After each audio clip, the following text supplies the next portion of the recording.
Hello, everyone, and welcome back to Star Trek Sunday. I'm Stu Jackson. And I'm Kira C. Georgeson. Hello, Kira. How are you keeping? I'm very well, thank you, Stu. How are you? Doing very, very well, thank you. You're rocking the Janeway hair today. Oh, thank you. It took me ages to get it right. This is the curse of having long hair, but liking a character who has short hair. Scissors. How dare you? I would never cut my hair for a cosplay. Well, there's a reason, I suppose, why I like Cisco and Picard. Yes, that does make it easier for you, doesn't it? Well, it's not much of a choice these days. Uh, Now, speaking of, and Usher's there with us, as is Ed. And Usher's already made a comment about the outfits, and of course you're rocking your Janeway outfit as ever. Do you want to make a mention though, in case anybody says, "Oh, spot the deliberate mistake"? Yeah. So I was making TikToks just before I came online, and on TikToks it's mirror image. So my com badge and my pips are on the wrong side. I'm not stupid. I know they're meant to be the opposite way around, but it's just for the ease of TikToking. So there you go. That's why. Just in case anybody notices, and do you know what? It's just occurred to me, and I ought to try this off air. One point, I might have been able to have reversed your image. Oh, I might not. I don't know. Maybe. Well, Maybe not. We'll see. we'll try it next time. We will. And of course, last week was our Star Wars special for Yeah. May the 4th. That was so much fun. That was an absolute ball, and I think that our guests had a good time too. I've had messages from all of them saying that they absolutely loved being on the show. They had a great time, and they're all ready for a rematch too. So that's a good sign. Yes. And Conti, of course, was absolutely great fun. And I mean, so Conti did send me an invite to be on a question of Trek, but he sent it for last night, and last night I was feeling rather rough, so I had to say no. But I really, really, really want to be on that. Yeah, because I think I'd rock it.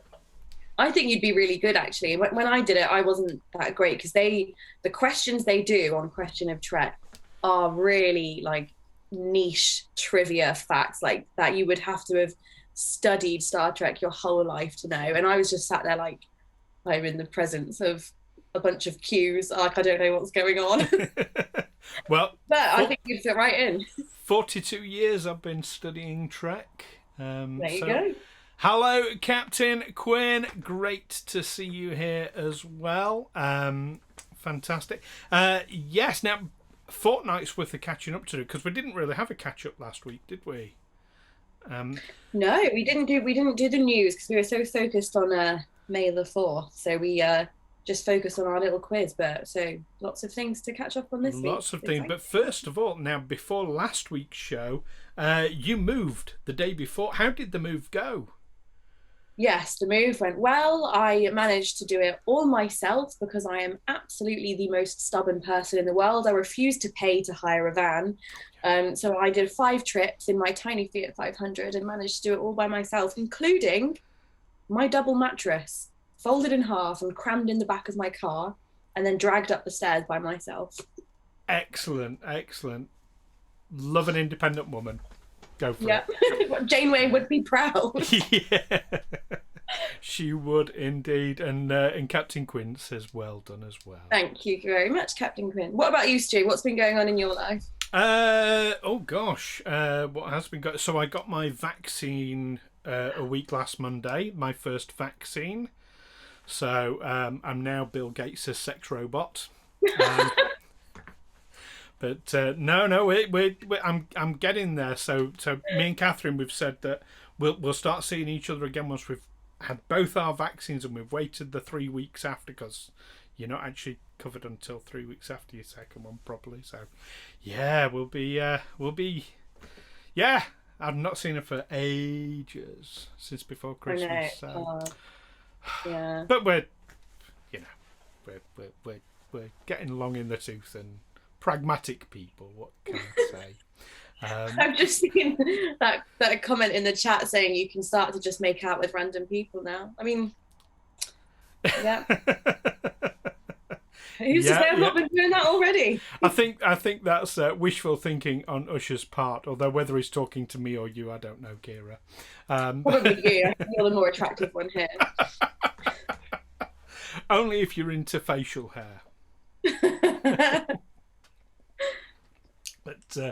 But yes, so Usher's had his last week, and oh gosh, what else has been going on?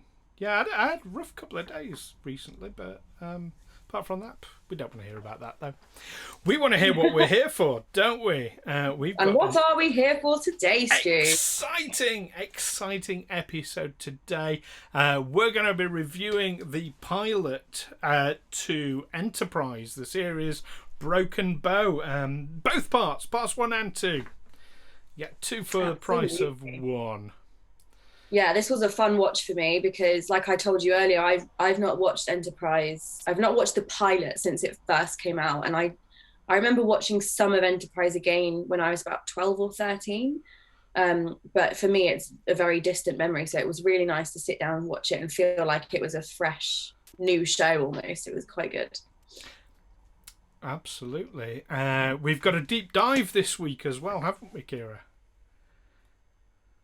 Yes, we do. We are diving into the history of the Federation, which will be interesting to hear what we have to say about that. And quite lengthy as well. It's probably worth mentioning.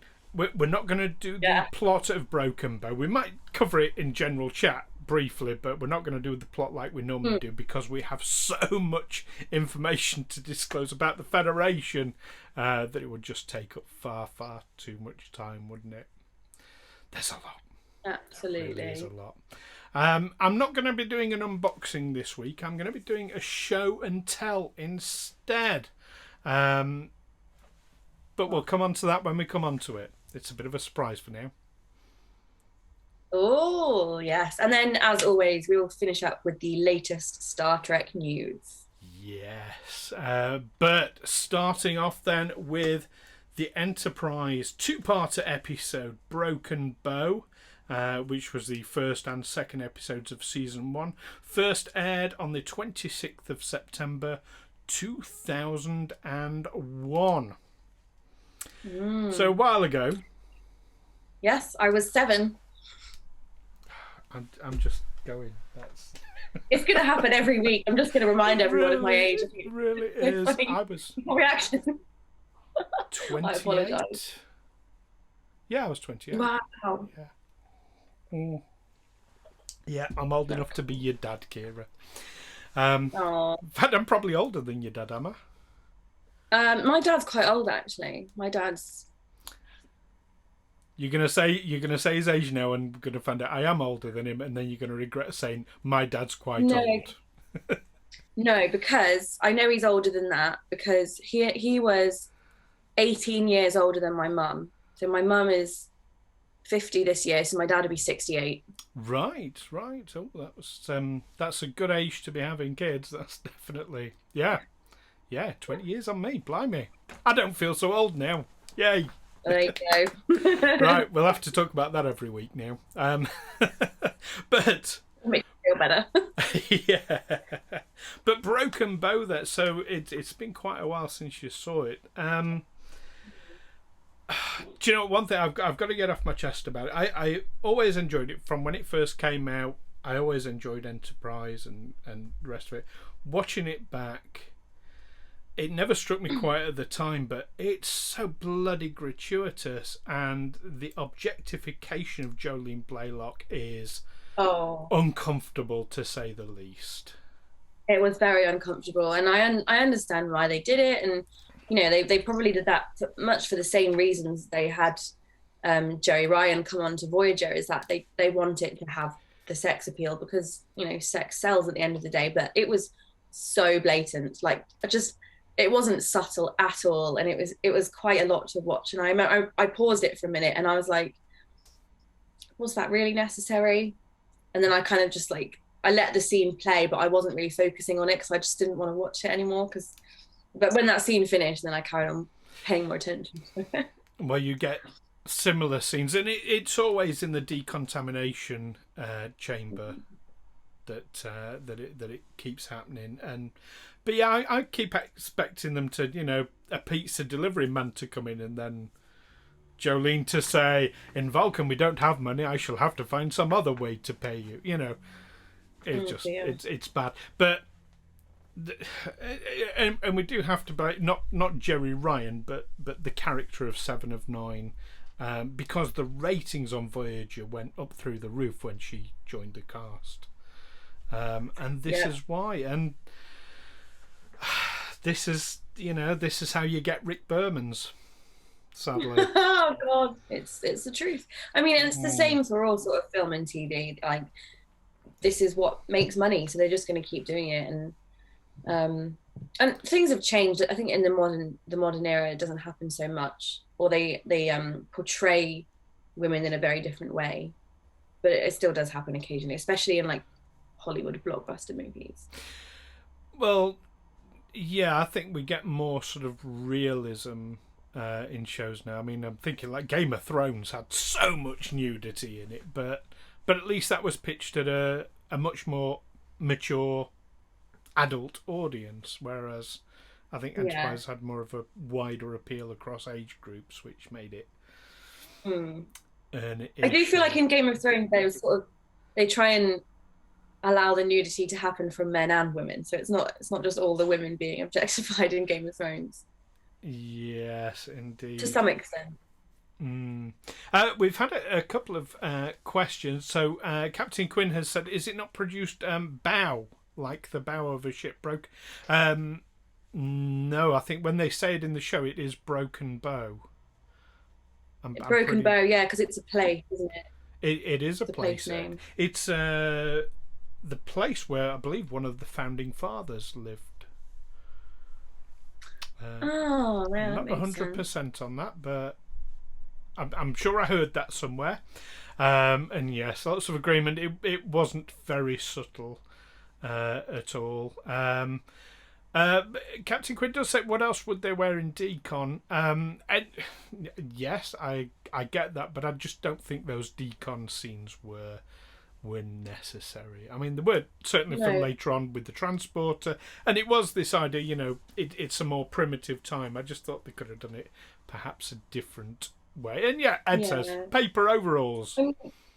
That would have done. Yeah, and I've seen decontamination scenes in other films and other TV shows where they go into a chamber and it just gets filled with a sort of a gas or something that decontaminates all of them with their clothes on and everything, because if you're going to decontaminate your body, you're going to want to decontaminate the clothes you're wearing as well. So they could have done it in a different way. Showers could have said, we're going into the decon now, and then they skip, and then they have the conversation after they've decontaminated. They didn't necessarily have to show it. Yeah, absolutely. I play a lot of role-playing games, and one of the things you talk to with your players before you run a game is like, what sort of things do you want me to draw a veil on? Things do you want me to cut on? So, if there's, for example, a sex scene in the game, you can just like say, right, and the two people go into the room. Now, the next day, well, it's like, cut to that. And a good time was had by all. Moving on. Yeah, it depends how creepy you want to be, because I just realised how creepy that was. And yes, Captain Gwyn, the camera angles could have been much, much better. I just think they were being gratuitous for the sake of it, and like I say, that's Rick Berman. Sorry, we've gone on a hell of a rant about this, haven't we? It's a worthwhile rant, I think. But on to some positive. So, well, what did you think? That issue to one side, what did you think of Broken Bow then, coming back to it? Yeah, I really enjoyed it. I sort of, from what I remember when I was younger, I think I focused very much on the character of Archer when I was younger, because obviously he's the captain, he's the main character. And but this time I tried to focus a bit more on the sort of the other characters, and paid attention to the ones that I didn't really remember so much. One of which was Hoshi, and realized I actually have a lot in common with her, because she's a linguistic specialist, and I'm quite good at languages. It's not something I've ever really trained in, but I'm really good at picking up other languages. And knowing that that was her area of expertise, it just made her a much more engaging character to me now as an adult. So I really liked her and her role in the show. I loved the conflict between Archer and T'Pol when she, clearly she's got a lot more knowledge than him, and he didn't want to sort of acknowledge that and relent to taking her advice and things. But then by the end of the two-parter, he asks her to stay and assist them as their science officer. And there's that little moment where he's like, I think it would be better coming from you. And she's like, I'll ask my superiors. So it's my idea. And I think that was a nice sort of reconciliation for them after the tension that had been going on through the 2 episodes. Definitely. I mean, for me, I love the idea of it bridging the gap between kind of humanity as we are now and the Roddenberry view of humanity, that would be beyond conflict, would be, and sort of bridging that gap, showing that evolution, was really, and even the fact they had chunky zippers on the uniforms just made it feel that much more relatable. Yeah, and even the costumes they're wearing at the start just felt a bit more like the sort of clothes that we would wear, like the shirts and trousers and the sort of military uniforms that some of them are wearing. And it felt very much like the end of our time and the beginning of the Trek universe as we know it from other series. So that was cool. Yeah, I agree with that. And I think it was well performed by. I mean, it was really nice to see Scott Bakula. I kind of grew up watching Quantum Leap, so. I've never seen Quantum Leap. Oh, it's awesome. It's awesome. That's all I need to say on it. But to me, Scott Bakula was always Sam Beckett, the main character from Quantum Leap. So to see him in this was really nice. And of course, Malcolm Reed was played by a guy I remembered from a TV show growing up called Desmond's, which is a British sitcom set in a hairdresser's, and he played I think he was the only white regular character, and he played this very, very effeminate hairdresser in it. So seeing him in this role was a real kind of almost a shock to the system in a way. Really good, really, really well done. What about the overall storyline? This idea that Vulcans are perhaps less, like more manipulative and controlling. Yeah, I quite liked it because it was sort of like I could understand the Vulcans were trying to sort of guide Earth and humanity to becoming a more civilized race than we are, and I can see what they were doing and what they were trying to get at, but it did feel a bit controlling and manipulative. And they even made the remark about it when what does he say to the Vulcan when he raises your voice? It says something like, "Oh, when your logic failed, you start." Yeah, exactly. That tickled me. I loved the storyline with the Klingon because I thought that is a very human thing, is to not understand or comprehend the sort of the customs of another culture and to go against it. For example, the Vulcans say the Klingon would want to die. He would want to have an honorable death in battle, and returning him to his homeland would bring dishonor on him.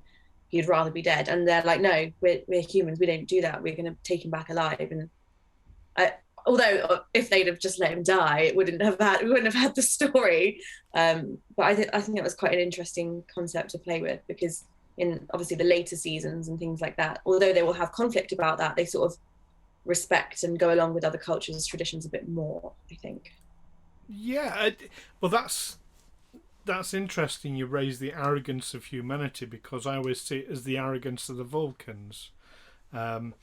They display this attitude that I'm going to admit it's a failing of mine, but I personally tend to have this attitude where, well, if you don't agree with me, you must be wrong. I've clearly not explained it properly, and I'm terrible for that, I must admit, and I know I am. But I can see that in the Vulcans, in the way that they're dealing with humanity. It's like, well, we've been flying through space a lot longer than you. We know better, so just do what we tell you.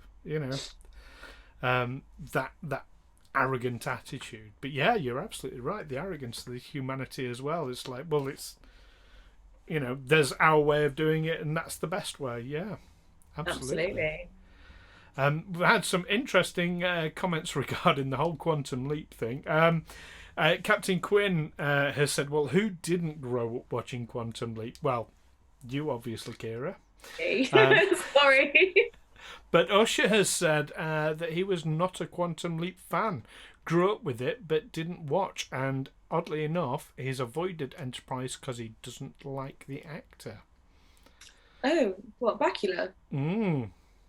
I really like him, actually. I mean, I do, but I would say for Usher, like, don't let that put you off because he plays a very, very different character. Yeah, there's a difference between disliking someone because of a role they played or disliking their actual person themselves. If it's because of the role he played in Quantum Leap, then I'd give Enterprise more of a shot because he's quite a good character in this. Yeah, I've never seen anything bad about him as a person. I've not seen that many. I think he's quite reclusive. He's not Shatnered himself, then. He's not. No, he's not shat himself. And yeah, well, Ed puts it nicely. He did very well to avoid being Sam in space. What does that mean? Well, Sam Beckett is the name of the character in Quantum Leap. So, and Quantum Leap was a time travel show, not. All these Quantum Leap references are going to just go over my head. Oh boy. Okay. Actually, Ed makes a comment about the Vulcans as well. They have a bit of the "I'm the biggest kid in this year" group, but I'm still scared of playing with the big kids. But do as I say if you're in my year. Yeah, and Usher has confirmed it was the role. So yeah, I would say don't let it put you off because it's a very, very different role.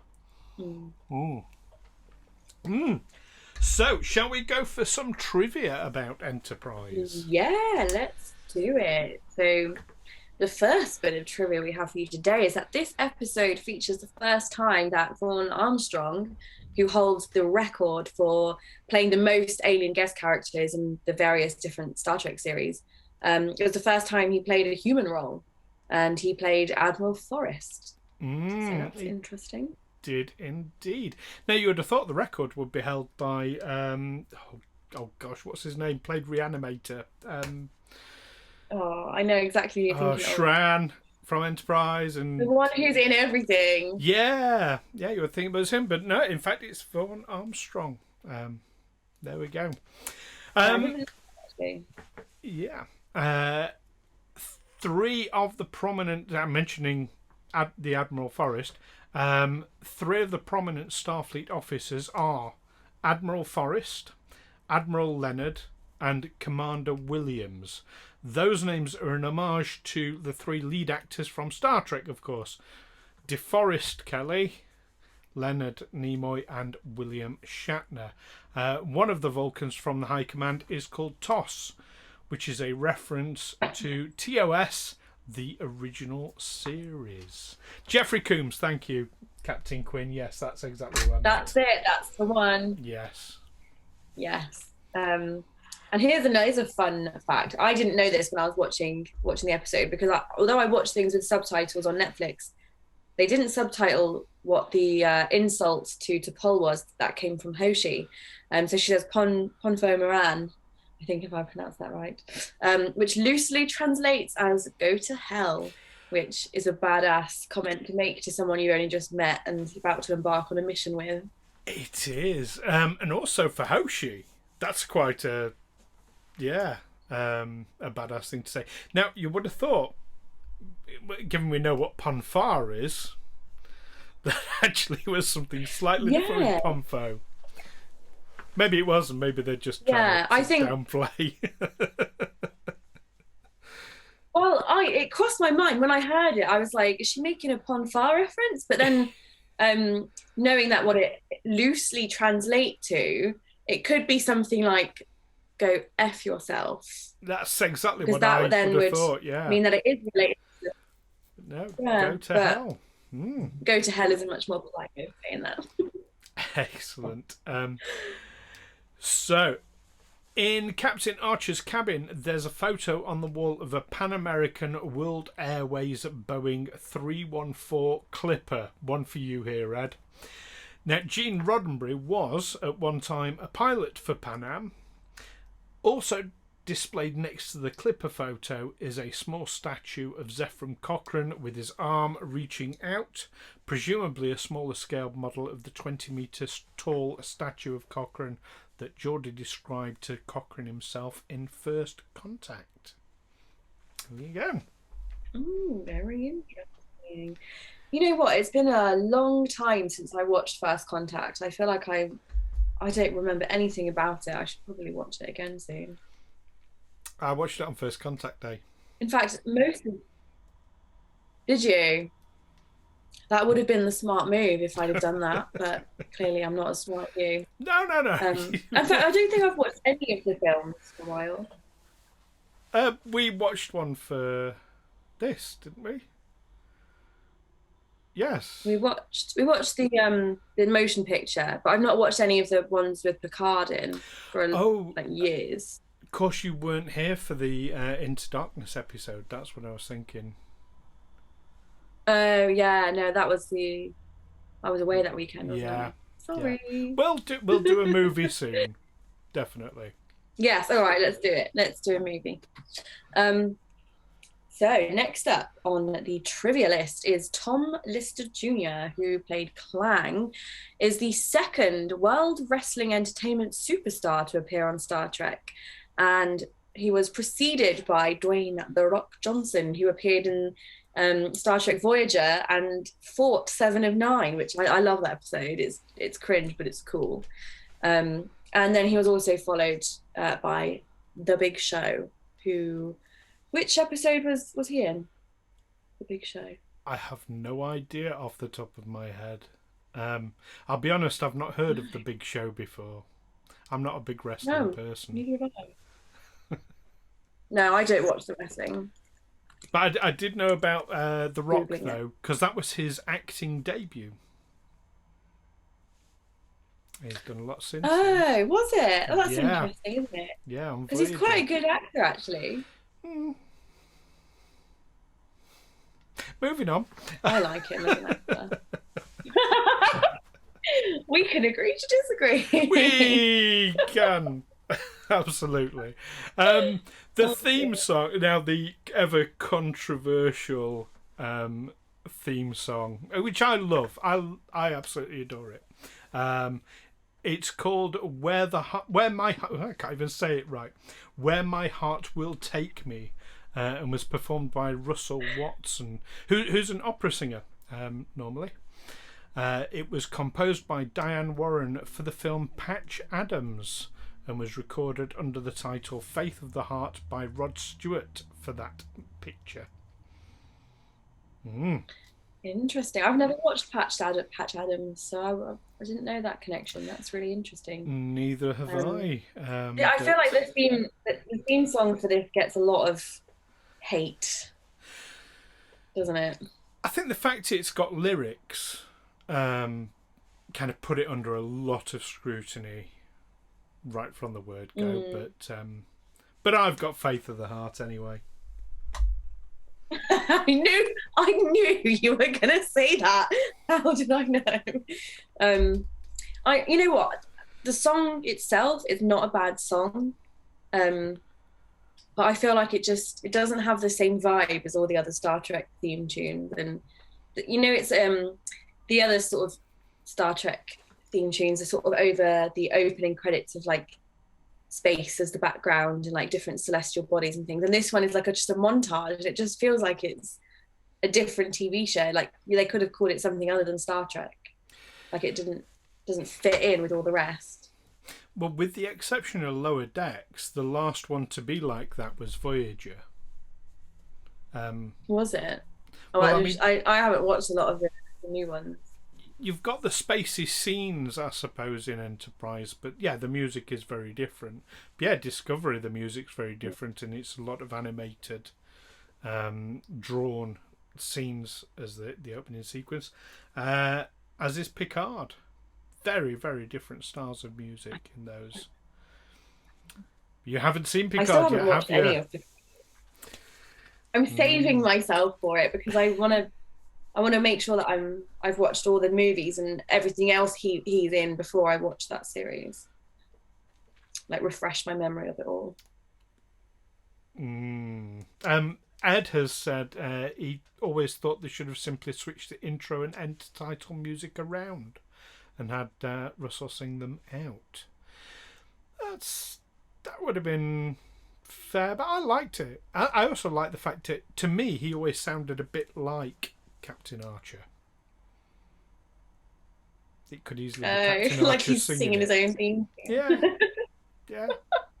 I don't know if that was deliberate or what, but yeah, that's always in my head. It hadn't crossed my mind, so I don't know. You'll be hearing that now. That's cool. Next time I watch it, I'm gonna listen out and pretend about it. Yeah. So the storyline of this two-parter includes the first contact between Earth and the Klingon Empire, which actually caused some controversy among fans because, first of all, it had been estimated that first contact with the Klingons took place around 2218, as implied in Star Trek Day of the Dove, 1968. However, Star Trek Next Generation First Contact, 1991, is that right? Contained dialogue that placed the events closer to 2167, and Broken Bow canonically established the year of first contact as 2151. So that's a bit of a disparity going on there. I mean, there's quite a lot of retconning in some of the Star Trek series throughout all of them. They sort of go back and, tighten up the screws here and there.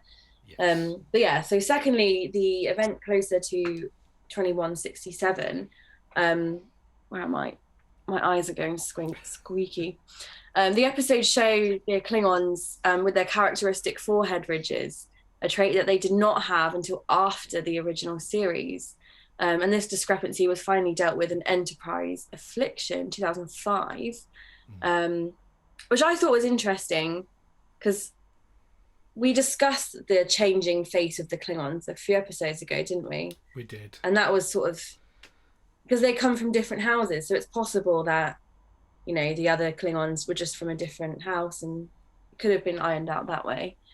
But yeah, so lastly, Star Trek Next Generation First Contact was also stated that first contact with the Klingons went poorly and led to a war between Earth and the Klingons. Although this episode depicts a reasonably peaceful first contact between the two species, the Klingons felt offended by the humans interfering in their affairs, which sowed the seeds of their animosity towards humanity that would grow over the course of the next few seasons. So not the straight out and out war that was sort of talked about before. And I'm sure I remember, I don't remember the specifics, but I remember vaguely from the original series something about the first contact causing a war, but I might be misremembering that. We're getting comments about the theme song and a lot of Dennis Waterman references. Write the theme song, sing the theme song. Yes. So to Captain Quinn and Ed, mind yourselves. Anyway, puns. Our last bit of trivia then comes towards the end of the episode when the Klingon Chancellor addresses Archer with a dictag to his throat and says, Chugdach hech vochach ve, which is believed to mean something along the lines of leave now or die. There we go. Nice. I'm going to learn that one. Now Captain Quinn has said apparently it was the Axonaut incident that was the start of the Klingon War. That would depend on whether or not you count Axonaut as canon, which is a whole episode in of itself. There, right there. Have you seen Axonaut, Kira? No, I was just about to say, refresh my memory of that I've not seen incident. it myself. It's a fan film, um, but yeah, it's been Oh, I met with see. issues, licensing issues, lots and lots of licensing issues, and yeah. But I haven't Mm. seen it myself. This is why I'm not a, yeah, I don't really like, I was about to say, I'm not a fan of fan films, but no, I'm not, I don't tend to watch fan films because of the whole issues with like what's canon and what's not, and they're never going to be as good as like the big budget ones, so I stay away from them personally. But I don't know, what about, do you ever watch any fan films? Yeah. Oh yes, I watch a few fan films. Some of them I think are really good. Now I suppose I'm able to compartmentalize them and say, well, okay, they're not necessarily canon. It's the same with when I read novels, because I try and read as many novels as possible. And I read Mm. an interesting one recently about Q and Trelane, Oh, and it put Trelane basically as a interesting. Q, but it also gave a lot of background to Q that's since been sort of, it's been overwritten by episodes. So yeah, I think Right. as long as you kind of separate it out, it's fine. Yeah. Mm. Yeah, that's fair actually, because I have been reading one of Star Trek novels recently, and but in my mind it should be canon Well, I mean, because Janeway and Chakotay get together. well, do you know what? I'm very much of the so my overriding view on canon is if you want it to be canon as an individual, then it's canon for you. I Head get canon. quite upset with people, and particularly like this comes up a lot when Discovery came out, is people who try and be gatekeepers and say, "Oh, it's not canon. It's not the Yeah, real Star Trek," and it's like, no, if you don't enjoy it, that's fine. You're not allowed not to enjoy it. You don't have yeah, to watch it, but also don't be a gatekeeper over it. yeah. Yeah. And So let just people enjoy things. I think I yes, say this every week. If you want to enjoy something, you should be allowed to do that without people making you feel bad about it. 100%. So your novel is canon for you. There you go. Yes, yes. Janeway and Chakotay are gonna get married. Captain Captain Quinn puts this the best. The cannon has been fired. He's going to take a pick with his cannon. Yeah, Very nice. good. Very good. Love that. Right, so that's Broken Bow. But we've had a lot of comments about Broken Bow in the comments. Nobody said whether or Oh, not they liked it, so do let us know what you think of Broken Bow. Whether you enjoyed it or yeah. whether it was a bit problematic for you. Do say.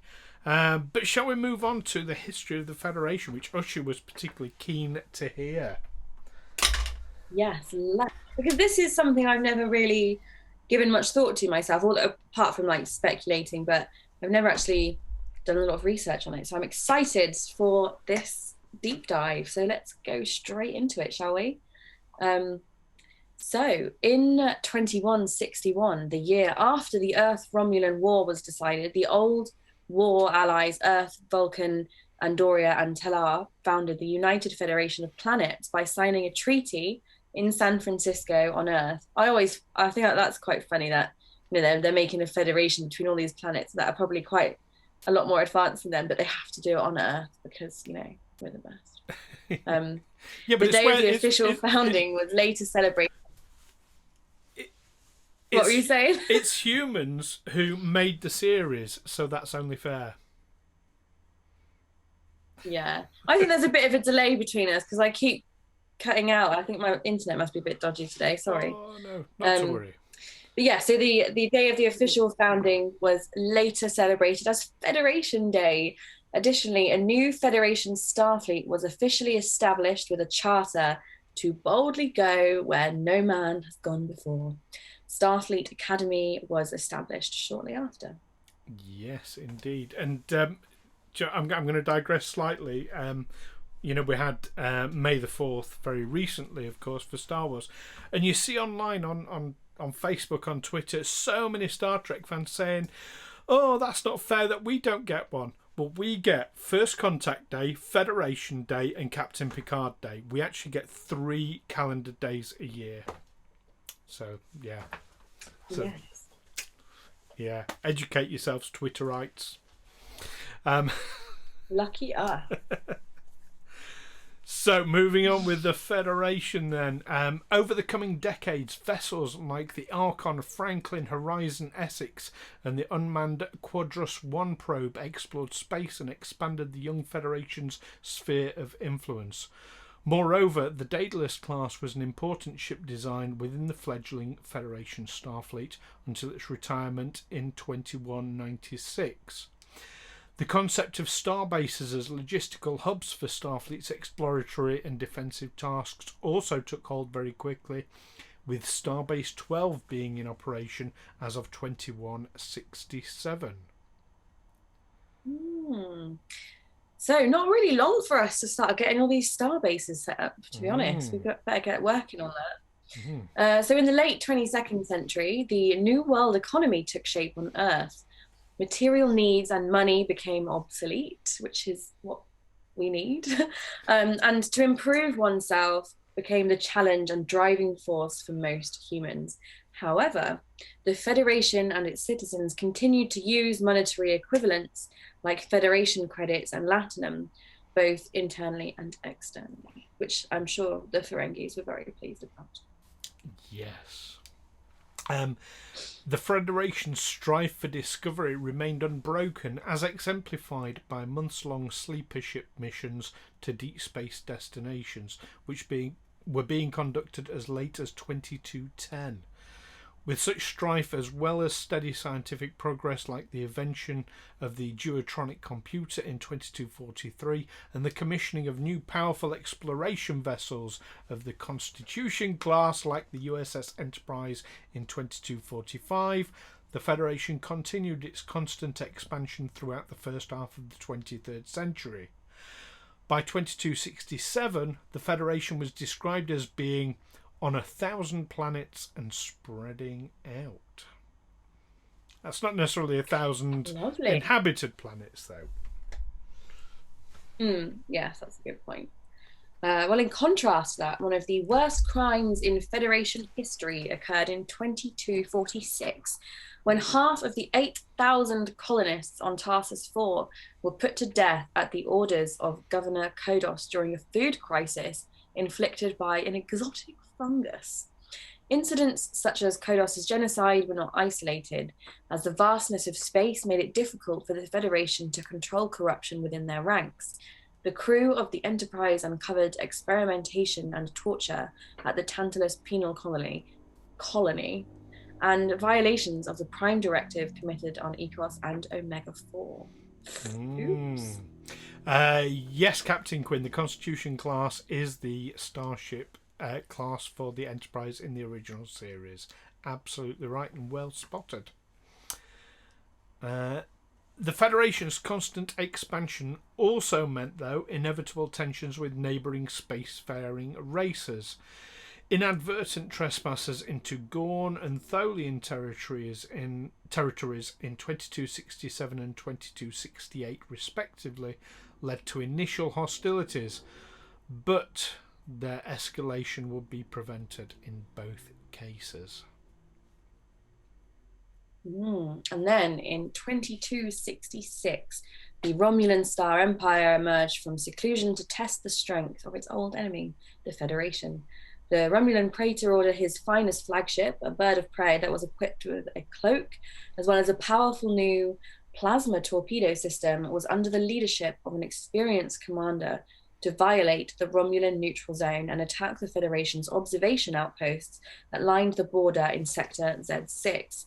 Finally, the marauding Romulan vessel was intercepted and defeated by the USS Enterprise before success could be reported, thereby marking the first confirmed visual observation of the Romulans' Vulcan-like appearance and proving the Federation's strength. Yes. Just to clarify something going on in the comment. So I misunderstood Captain Quinn's comment about the Constitution class being called the Starship class.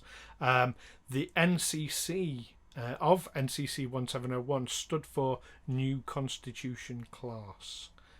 Just so you're aware. So yes, it was referred to as the Starship class in the original series, but it was still officially a Constitution class. Then they've reused NCC for any old class. There you go. There we go. Just going off on a complete side tangent there. After this confirmed visual observation of the Romulans' Vulcan-like appearance, the Romulans vigorously patrolled their side of the neutral zone, and further encounters with trespassing Starfleet vessels were countered by the Star Empire by simply outnumbering their opponent. In 2268, despite this fact, the Enterprise managed to steal a cloaking device from a patrolling Romulan cruiser in order to assess the threat it posed to the Federation. But despite these hostile encounters, the Federation managed to maintain a certain level of diplomatic interaction with the Romulans. And in 2267, the Federation, the Romulan Star Empire, and the Klingon Empire jointly established a colony on Nimbus 3, declaring it the planet of galactic peace. The project, however, quickly became an embarrassing failure for all three governments, although regular meetings between representatives did take place there for at least the next 20 years. And of course, Star Trek V is just an embarrassment. But the most notable conflict in the 23rd century, however, was with the Klingon Empire, as the Federation was quickly expanding and its territory began to approach the Empire's borders. Although tensions had existed between the Klingons and the Federation since the latter's founding, a tense Cold War developed in 2223. While communications between both sides since the mid-22nd century was so rare that barely any Federation citizens had ever seen a Klingon, territorial disputes arose, e.g. over the Arcanis sector. By the 2230s, an arms race took place that included Klingon research into time travel, to which Section 31, a clandestine intelligence agency dating back to the original chartering of Starfleet, responded with its own time travel project. However, the project got halted after a critical component was thought lost due to a Klingon raid on a Section 31 research group on Ductari Alpha in 2236. This raid, as well as the inconclusive Battle of Donatu 5 in 2245, remained violent exceptions. However, as both sides refrained from committing to open warfare for the time being. I've heard a lot of talk about Section 31 recently. I feel like I need to do a lot more reading on that because it's coming up in a lot of conversations and I don't know much about it. So, well, that's just referenced something that you would not be aware of because you've not watched a certain show yet. Which one? Discovery. Is it Discovery? Okay, yeah. Right. I'll get back on that as soon as I can. I'm sorry. Laying the side down again. Don't need to apologise. Oh. Thank you. Well, in 2267, ongoing negotiations between the two sides were in danger of breaking down, and renewed open warfare was becoming an unwelcome likelihood. After the Federation refused the demands of the Empire to withdraw from all disputed regions, not religions, along their mutual border, the Klingons launched an immediate offensive, seizing several planets, including the strategically important Organia. Not willing to accept bloodshed. Organia, apologies. Not willing to accept the bloodshed, the powerful incorporeal inhabitants of Organia. Have I done it wrong again? That's right. Brought about an abrupt end to the war by rendering the weapons of both sides non-functional, and with the chairman of the Organian Council of Elders appearing to both the Federation Council and the Klingon High Council, announcing the unilateral imposition of the Treaty of Organia, establishing ground rules for further interaction between the two powers, The treaty helped to regulate disputes like that over Sherman's planet some months after its signing. With further meetings remaining without substantial results, like that at Korvat Colony in 2289, the tense relationship with the Klingons stagnated. The situation abruptly changed in 2293 after the disastrous explosion of the Klingon moon Praxis caused severe economic problems for the Klingon Empire. The Klingons quickly approached the Federation seeking a full peace treaty, leading to the Khitomer Conference and the Khitomer Accords. In the very same year, in the face of this fundamental shift of power, the Romulans attempted diplomatic subterfuge through Ambassador Nanklus's role in the Khitomer conspiracy, albeit without success. It will become a defining Romulan motive of the coming decades to reshift the balance of power by perturbing the peace brought by the Khitomer Accords. And by the 26th century, races such as Klingons, Ithanites and the Sindhi had joined the Federation. By the 32nd century, however, the United Federation of Planets had mostly dissolved after the burn sometime during the 31st century. Something else you'll need to find out about by watching Discovery. Yeah. I'm like, 31st century? Where? 31st century, yes. I don't know much about that either. So, that's quite a long time for the Federation to exist. Nearly 1,000 years. Big span. Years. Good job, Federation. A long time. Gosh.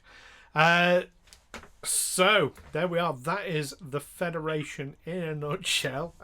Obviously, there's a lot of history that we haven't covered in there, and a lot of conflicts too. But I think that gives the kind of the key points as we're aware of them. There's obviously a big chunk of the Federation's history that we're simply not aware of because we haven't encountered them yet in series.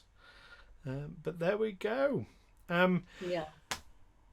Shall we bring ourselves to our show and tell this week? So it's please. I'm so excited to see what you can bring. Well, it's not an unboxing this week because there's basically nothing to unbox. But I have started doing a thing with Eaglemoss, who are the people who make the models that I collect. They are doing a build your own enterprise that they have recently started, where you can build a model of the Enterprise D that is effectively nearly a metre long. It is huge, and I've got the first 2 issues arrive already. So I have already pieced these together. You have the bridge section. So you've got obviously the bridge there and the top of the dish. But you can see vaguely from the size of this, I mean the actual saucer itself is going to be quite big. There's all sorts of wires and things because it's going to be lit up internally.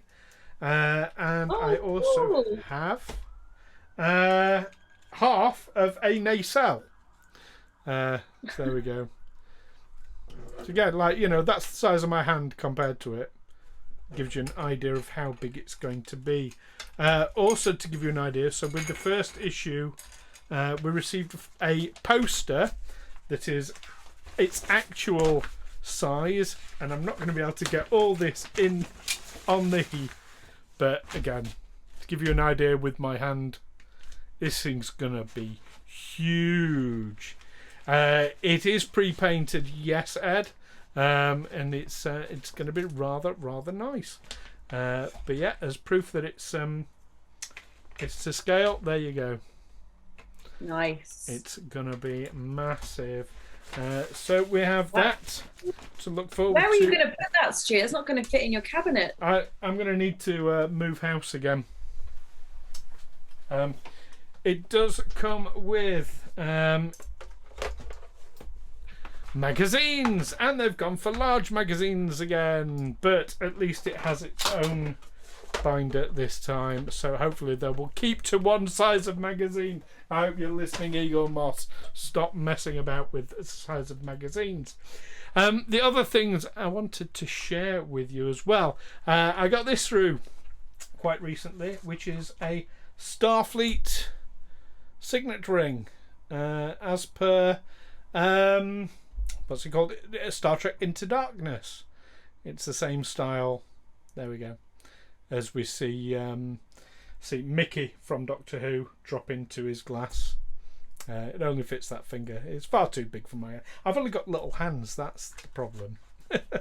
So I doubt I'll be wearing it, but there we go. That'll sit on the collection. And the last thing I wanted to share as well, I had this come through, which is Picard Season 1 Blu-ray.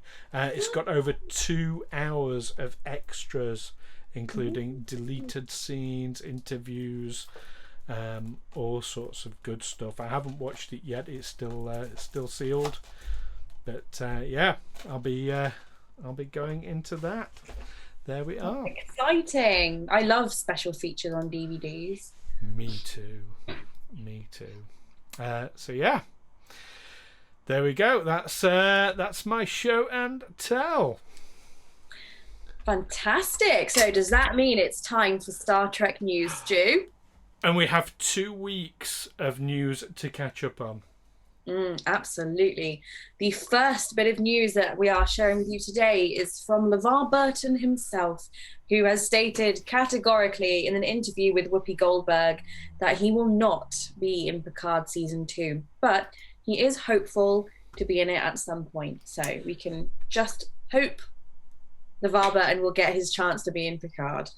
That's quite sad, really. I mean, I would have liked to have seen him in Season 2, but... Yeah, it would have been nice for him and John Delancey to get together again. Yeah. And yeah. Oh well. Hopefully we'll see him at some point. Speaking of John Delancey, though, nice segue that you did there. He has revealed in an interview that he is going to be in 6 episodes of Picard, but also that they're shooting Season 2 and 3 simultaneously. And that he's going to be playing a different kind of Q, one that isn't kidding around as much. So I'm wondering if they're going to be going for a darker take on Q. I hope so, because I love darker episodes. I feel like when you've got a bit of darkness in there, it's much more engaging, and I feel the darker episodes are always my favourite. I don't know, what do you feel like? I'm totally on board with you. That's why Deep Space Nine is my favourite series, because I like the darkness. It does get pretty dark. Yeah, so that'd be really good to see. I'm also wondering if they're just shooting his scenes for Seasons 2 and 3 together, because I've not heard that from other sources. Yeah, that would make sense, I think, just to stop him having to come back and forth a lot. It would make sense to do it that way, because we don't know what's going to be happening in Season 3, so it's potential that, you know, LeVar Burton could come for Season 3, but he just doesn't know it yet. Yes. Oh, and Captain Quinn's brought up an excellent point. There is a photo that was released, and you know what? I forgot to include it in this week's news, so I'm sorry about this. But we saw 7 of 9 and a Raffi on a bus, only slightly into our future, so this is a normal bus, but it's got futuristic advertising on it. Nice. I'll have to look that up. Yeah. And I mean, I think it's pretty well established. It's going to be a time travel series, which we can definitely expect. Does this mean that Q will be behind the time traveling? I wonder. Well, that's the easiest explanation for things, isn't it? Oh, look, it's Q, you know. Makes sense. That's true. Yes, absolutely. So the next piece of news we have for you today is that Discovery wins not 1, not 2, but 3 Costume Guild Awards. Over the weekend, the Canadian Alliance of Film and Television Costume Arts and Design held their annual awards show, with Discovery going in with 6 nominations. Head costume designer Gersha Phillips and her team came away with 3 prizes, making them the big winners for the evening. Gersha and her team took home the award for Best Costume Design in TV, Sci-Fi Fantasy, for her work in The Hope Is You Part 1. Discovery beat out competition from Altered Carbon, Snowpiercer, The Expanse, and Odd Squad Mobile Unit. So there had some quite tough competition there, because quite a lot of those are futuristic, and a lot of sci-fi elements in that are really sort of expensive to create. So that's good that they won. Quite proud of Discovery for that. Discovery's cleaning up with awards. They're doing so well, and I'm so glad to see, because they've had so much hate over the last 3 years. It's really, really nice to see. And the next bit of news, or the last bit of news for this week, is regarding Modiphius Star Trek Adventures. So last Wednesday, we had a guest star, Keira. No, I mean, did you enjoy? I had an absolute whale of a time, and I'm so grateful that you and your team invited me to come and join you for the enjoyable adventure that I managed to embark on with you. So if you weren't there or didn't watch it, the character I played was a half Klingon, half Bajoran major from the Klingon Defense Force, who was on a sort of renegade sort of mission to the space station where there were some naughty experiments going on. There's definitely something interesting going on, and we had a comment from Ben Kerno, who watched it and says that he thinks your character's someone to keep an eye on because she looks like trouble. Well, it's me, isn't it? It's always going to be trouble if it involves me. But fantastic, yeah, and you were absolutely. I mean, for a first-time RPG player, it was great to see you throwing yourself into it, and did really, really well. It does help being a trained actor. It does, definitely. Not that you have to be an actor to enjoy role-playing games. Of course, they're for not, everybody. But yes, it really does help. So the news from Modiphius. That was news, but that wasn't the news, as it were. Modiphius have released Star Trek Adventure Briefs 2 Disasters. Now, these are 10 unique mini disasters that you can insert into your game. They're basically single scenario events set in the next generation era, although pretty much with a lot of the Modiphius stuff you can adapt it to whatever era you're running. And the best thing is, and Modiphius do this quite a lot, I'm very impressed with them, it's free of charge. Ooh, yeah, they're giving it away for free. So that's really nice. I love a freebie. Yeah, that's it. So that's it from us this week. That's it. We've covered everything. Well done, us. And we're finishing early. What's going on here? We're finishing early. Only 5 o'clock. I say it's an hour stream. So, we've had a comment in the Discord. I think this might be going out as a Phasmophobia stream, which is my fault. Because I played Phasmophobia and streamed it the other day. Actually, it's I'm going to blame Twitch, because I think it just defaults to whatever your last stream was. That makes sense.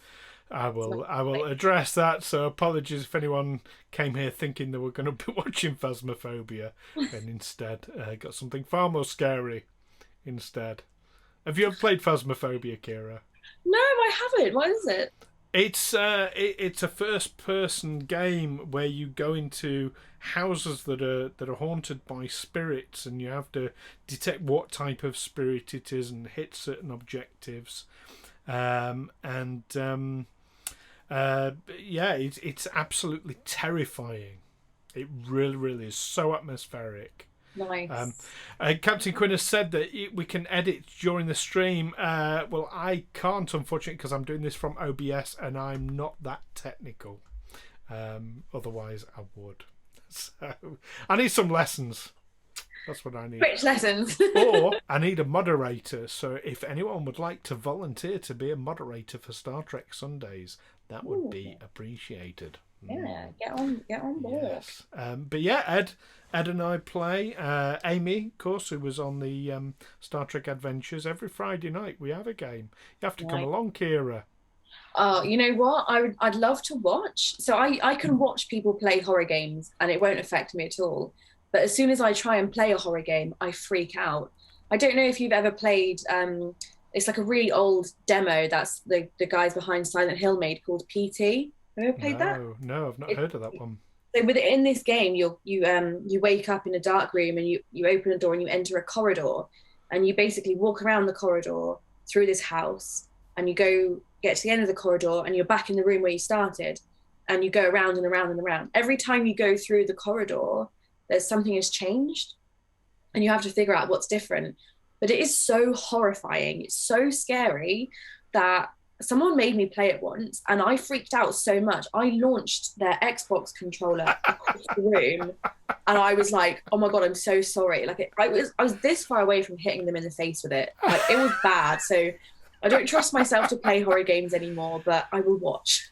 You would fit in perfectly with those of us playing Phasmophobia. We squeal and scream and jump like good uns. Oh my goodness. But yeah, you can. I believe the Phasmophobia from the other night, from Friday night, is still up on my stream. So go and watch it. I'll watch it. Alone in the dark. I'm horrified. Yes. With the lights off. I mean, Ed plays with the lights off. There's no way I could do that. My heart would be in my mouth. I can barely play sober. Amazing. Amazing.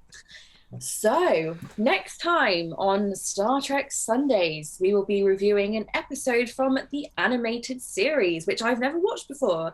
So we'll be reviewing the episode Beyond the Farthest Star, which I'm looking forward to. Do you know what? I had a suspicion when I picked that one out that you perhaps had never watched the animated series before, which is why I picked Beyond the Farthest Star, because it's the first episode of the animated thank series. you. You're very welcome. So We'll get you into it. We are going to be doing a deep dive, this time suggested by our very own Ed. We're going to be looking at the various Star Trek video games. There isn't a horror one that I'm aware of, which is a shame. A horror Trek game would be good. I can imagine that being a similar sort of vibe to like Alien or Aliens. Yeah, like a reskinned Alien, but on a Borg ship. Yeah. Oh my God, I'd love that. Yeah. That would be cool. Yes, and then we've got potentially more unboxings or potentially another show and tell. Time will tell. Depends what arrives or what doesn't arrive. Yes, and of course we will be bringing you the very latest in news from the Trekverse. Lovely. So until next week, peace and long life. And live long and prosper. Take care for now. Bye bye.